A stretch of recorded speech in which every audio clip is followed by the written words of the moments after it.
Last July, I lost the entire thing in 47 hours, not slowly. 47 hours of triple-digit heat, and my container garden. 6 pots, 4 months of work, roughly $140 in seeds and soil, turned into brown, crispy sticks sitting in wet mud. Wet mud. I'd been watering constantly. That was the mistake. I thought the problem was water. What I actually did was pour lukewarm liquid onto roots already cooking inside black plastic pots on a concrete surface registering 115 degrees Fahrenheit. I boiled them. I accelerated the rot.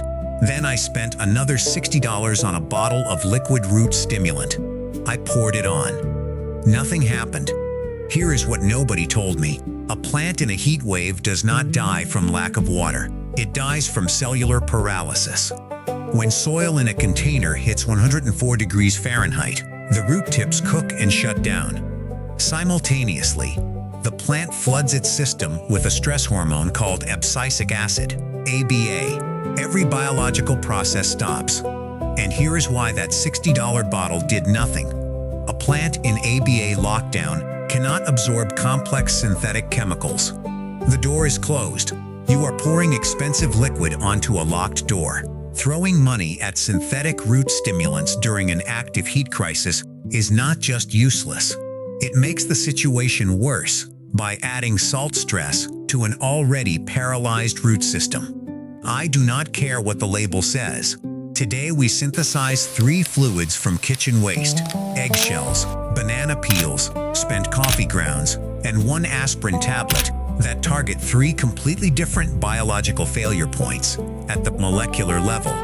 Zero cost. Before we start, drop a comment and tell me your worst summer plant death story.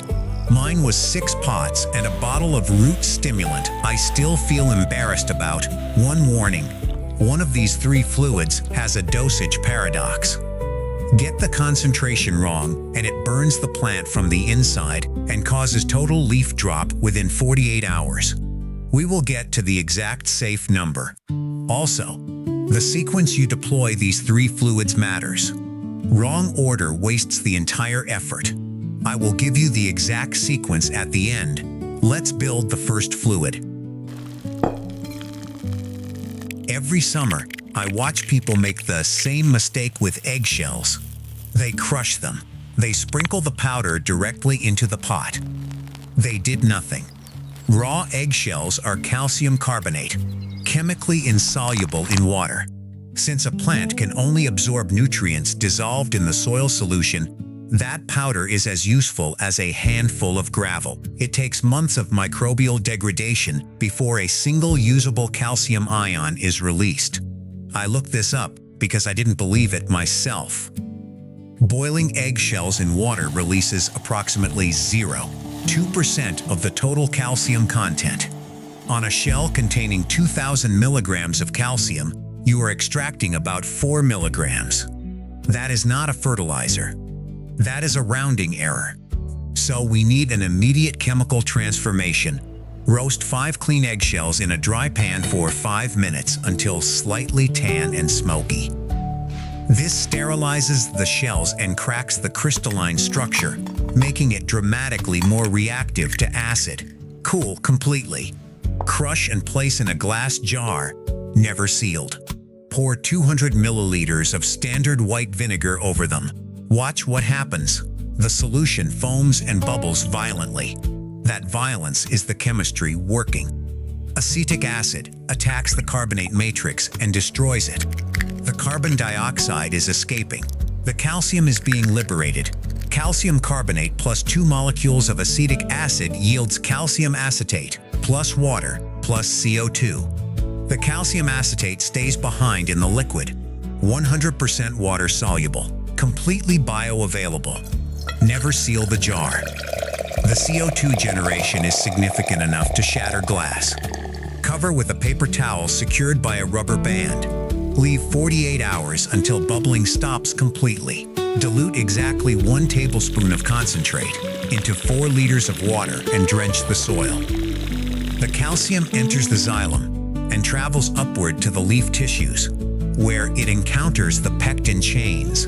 the structural fabric of the cell wall. Under heat stress, these pectin chains are loose and weak. A calcium-deficient plant in 104-degree heat is like a cardboard box left in the rain. The moment internal water evaporates and negative pressure builds, the walls fold inward. That is wilting at the molecular level.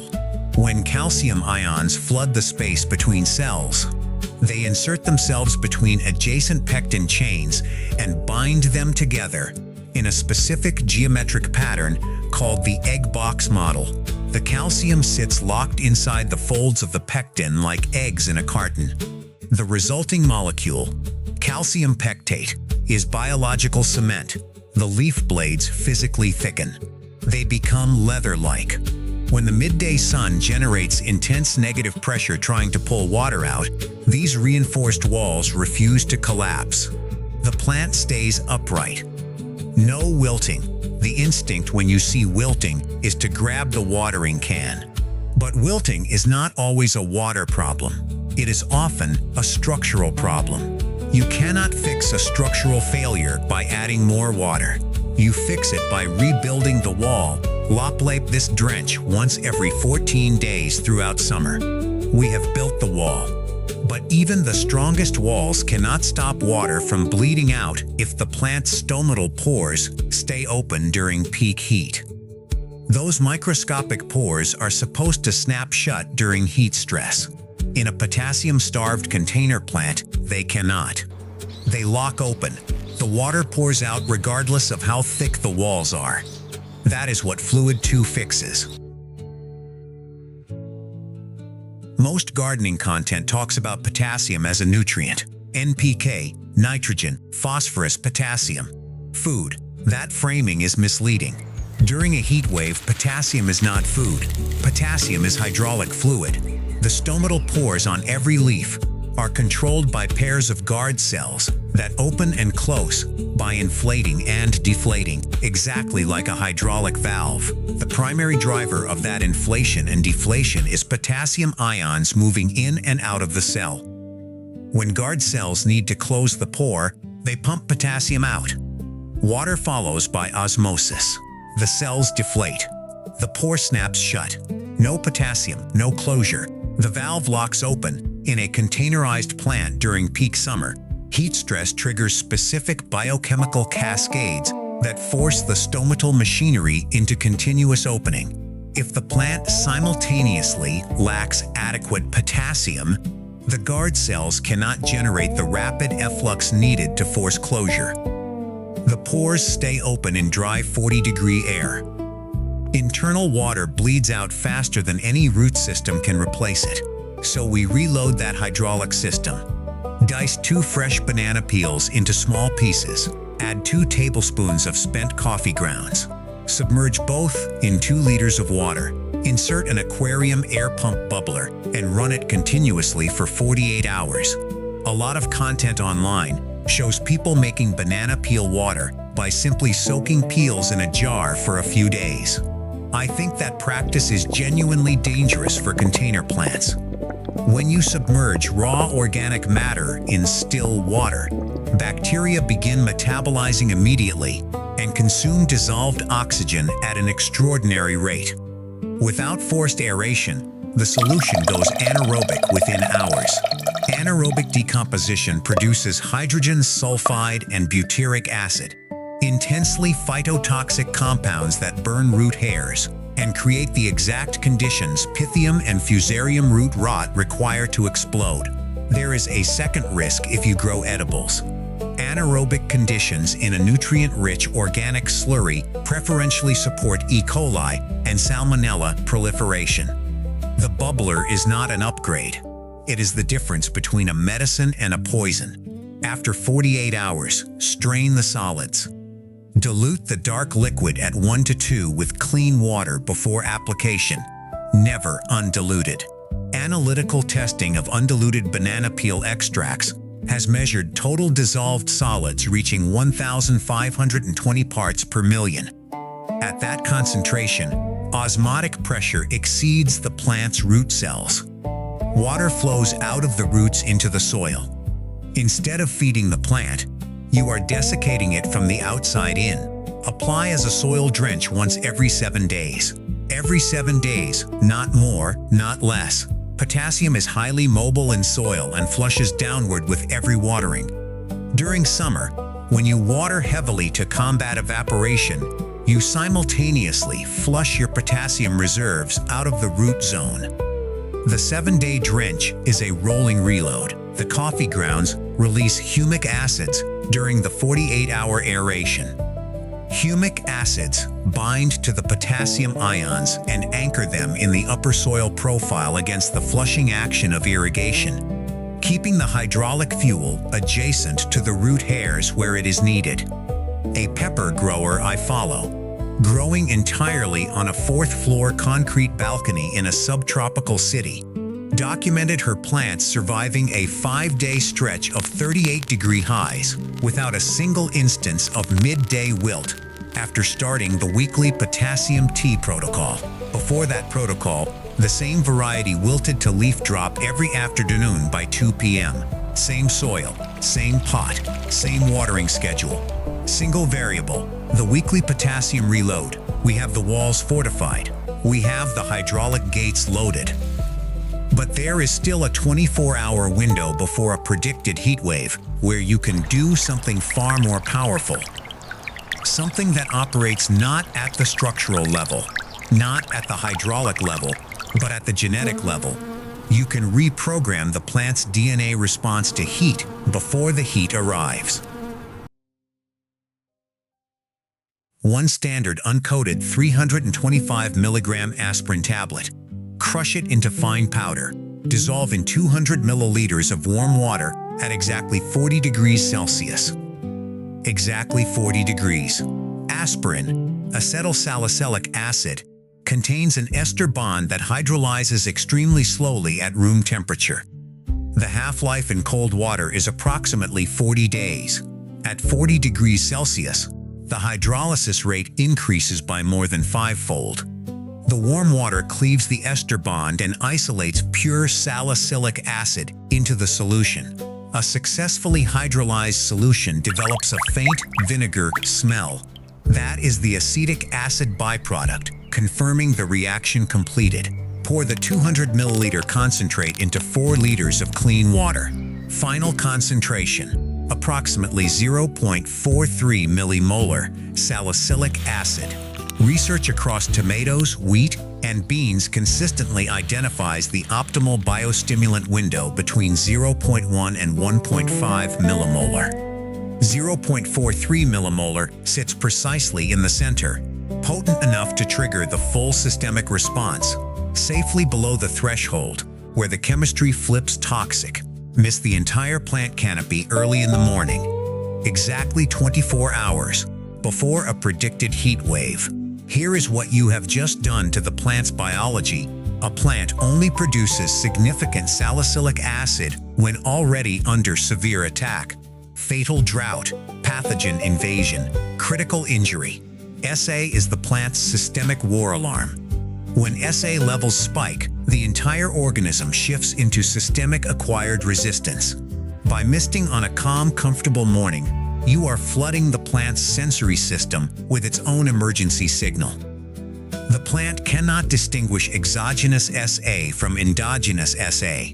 It perceives a catastrophic threat that does not exist, and it responds accordingly. The SA signal docks heat shock factor transcription factors, particularly HSFA1, directly onto the plant's DNA.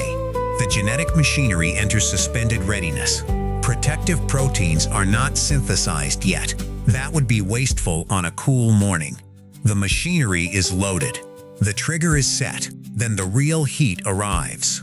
Because the transcription factors are already bound and hypersensitized, the plant completely skips the biological lag phase that kills unprepared plants. Within 10 to 30 minutes of the temperature spike, there is an explosion of HSP70 messenger RNA transcription. HSP70 molecular chaperones physically wrap around the plant's vital enzymes and prevent them from unfolding in the heat. Simultaneously, SA forces premature stomatal closure. Studies show transpirational water loss reductions of up to 50% in treated plants under identical heat conditions. 2 summers ago, late August, 4 days hitting 39 degrees every afternoon. 2 identical pepper plants, identical pots, identical soil. One received the aspirin mist 24 hours before the heat event. One did not. By day 2, the untreated plant had dropped every mature leaf from the bottom third of the canopy. The treated plant showed 0 leaf drop across all 4 days. I have run this comparison 3 times since. The result is consistent now. The dosage paradox: 1 tablet in 4.2 liters is the safe window. Double or triple the tablet count, and you cross from protective signal into active herbicide chemistry. At concentrations above 2.5 millimolar, SA triggers an uncontrolled runaway burst of reactive oxygen species that overwhelms the plant's antioxidant capacity. The result: chemical burns on the leaf surface within hours, rapid chlorosis, and spontaneous total leaf drop. 1 tablet, 1 application, maximum once per month. That is not a suggestion. That is the chemistry. Let me close the loop I opened at the beginning. The sequence: calcium acetate goes first, on a continuous 14-day cycle throughout summer. This is your baseline structural maintenance. You start it in late spring before the heat peaks. Think of it as laying the foundation before you need the building. The potassium coffee tea runs on a rolling 7-day cycle, overlapping with the calcium drench. These 2 fluids run in parallel. They target completely different biological systems and do not interfere with each other. The aspirin mist is deployed tactically, exactly once, exactly 24 hours before a specific predicted heat event. Check the forecast. See 38-degree highs coming? The morning before day 1, you missed the canopy. Minimum 30 days before the next application. Calcium acetate every 14 days. Potassium tea every 7 days. Aspirin mist once per month maximum. Deployed tactically before predicted heat events. The most powerful interventions in plant biology are almost always the cheapest ones. Not because expensive products do not work, but because the fundamental molecular signals that govern how a plant survives stress. Calcium crosslinks, potassium ion gradients, salicylic acid receptor binding, these are ancient systems. They evolved long before the fertilizer industry existed. They respond to the right molecules, not the most expensive ones. An eggshell dissolved in vinegar provides the right molecule. A banana peel aerated in water provides the right molecule. A crushed aspirin tablet, hydrolyzed at 40 degrees, provides the right molecule. The plant does not know these came from your kitchen. It only knows the signal arrived. Most urban gardening advice assumes container plants are fragile and dependent on expensive inputs. The implicit message: without the product, the plant dies, and failure is your fault for not spending enough. That framing is wrong, and I think it has driven more people away from balcony growing than any amount of summer heat ever has. Your balcony garden should feed your life, not consume your weekend, not drain your budget. If it has been making you feel like you are failing, that is not a skill problem. That is a system problem. And the system you were sold was not built around the actual biology of what your plant needs. This one is. Which of these 3 fluids are you brewing first this week? Tell me in the comments. And if you have already tried any variation of these, tell me what happened. What worked, what did not, what you changed. That is the actual data. That is how practical biochemistry improves. Not from lab papers alone, but from people running the experiment on real balconies in real summer heat. Save this video. The next heatwave forecast is the moment you will want it quickly. You do not need more space. You do not need a bigger budget. You need a system that works with the biology instead of against it. Build the lab, and I will see you in the next one.